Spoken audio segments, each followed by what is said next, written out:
the Academic Services, the best and finest academic services in the world. My name is Mr. Kazov, and today we are looking at a very interesting topic, which is quadratic functions.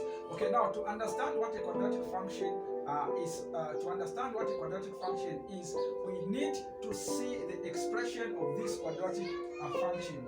Normally a quadratic function will be given to you in this form: ax squared plus bx plus c, where a, b, and c are constants. And they'll want to give you a condition. They'll say a is not equal to 0, because when a is equal to 0, remember that any number multiplied by 0, what you get is 0. So when a is 0, it means that this is going to be 0. Therefore, y is going to be equal to bx plus c, which is just a linear function.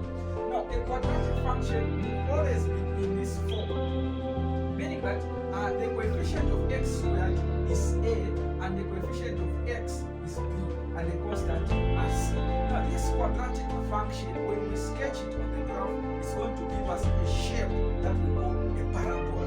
Okay, the shape that we call parabola.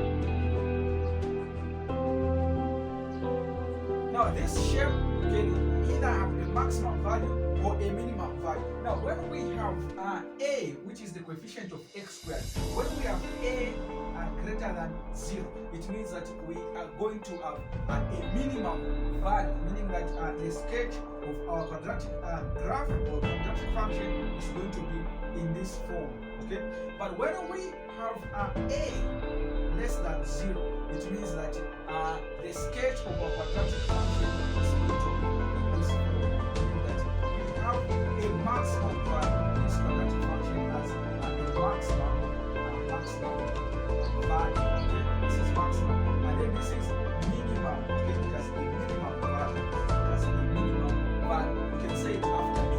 Minimum value. Okay, now where it gets interesting is when we are finding this minimum value or maximum value. This is where it gets interesting, because we can introduce calculus to it. Okay, when you see this, we know what the gradient is. Okay, from this point, what is our gradient on this minimum point or the maximum point?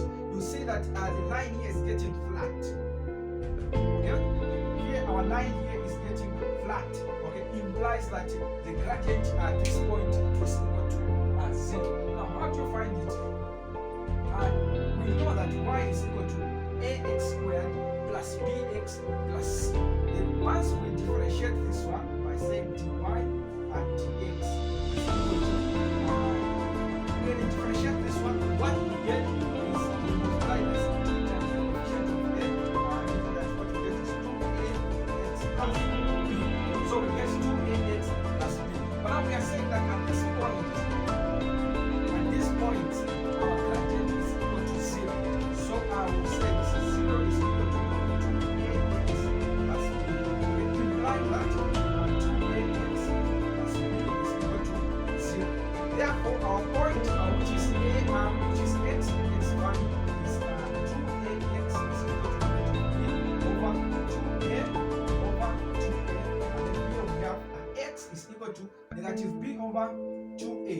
Okay, and this gives us the minimum value or the maximum value on the graph. That is for the x value.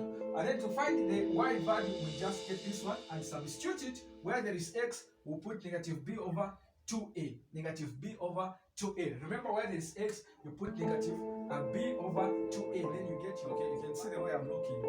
It's new year, 2022, the new budget. So let's look at this one.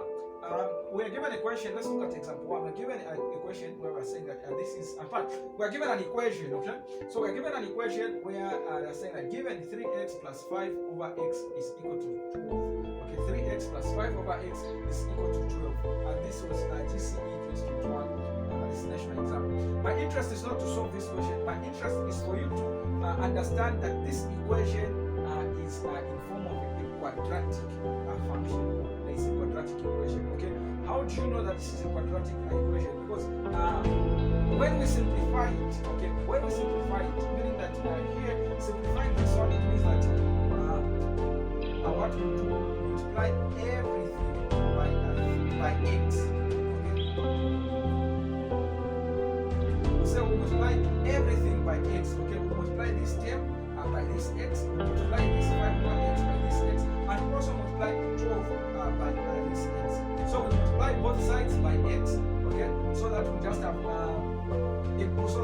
So with this one, we say x times 3x, what we are getting is 3x squared plus, this is x times 5 over x, what we are getting is 5, okay, and then this gives us 12 times x, what we are getting is 12x. Now when we simplify this one, what we get is 3x squared. I take this one to the other side, of minus 12x plus 5, this gives me 0. Okay, now when you look at this one, you see that this is just a quadratic equation, or we can say if we don't have this equal sign, it means that this is a quadratic function. Now if this is a quadratic function, then we are able to state our a, we are able to state our b, and also our c. So in this case, we have our a is 3, our b is negative 12, and our c is just 5. Okay, and from this point, okay, we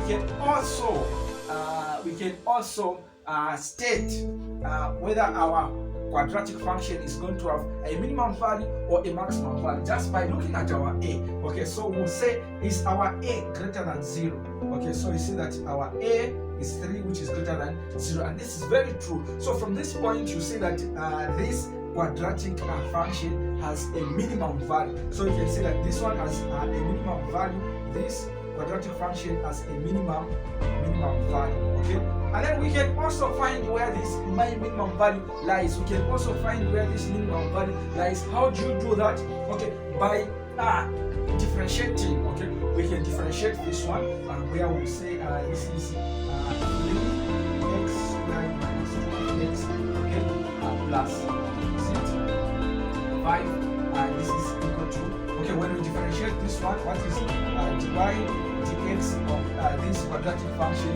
Dy dx of this quadratic function will be 6x minus 12. Okay, this will be 6x minus 12. Now we know that our dy dx, our gradient at this point, is equal to 0. So we say 0 is equal to 6x minus 12, implying that 12 is equal to 6x. Divide this one by 6, this one by 6. So 6 there goes, and then we have 6 is, x is equal to 6 into 12, what we get is 2. Okay, so our x is 2, then what is our y? Then we know that our y is simply, we know what our y is. Our y is 3x squared minus 12x plus 5. So where there is x, you just substitute with 2. Where there is x, so here you put 2 squared minus, this is 12, here you put 2 there, and then plus 5, and then you get your y. So that is the point where we are going to have a minimum value for this function, which we call the quadratic function. Thank you very much, and don't forget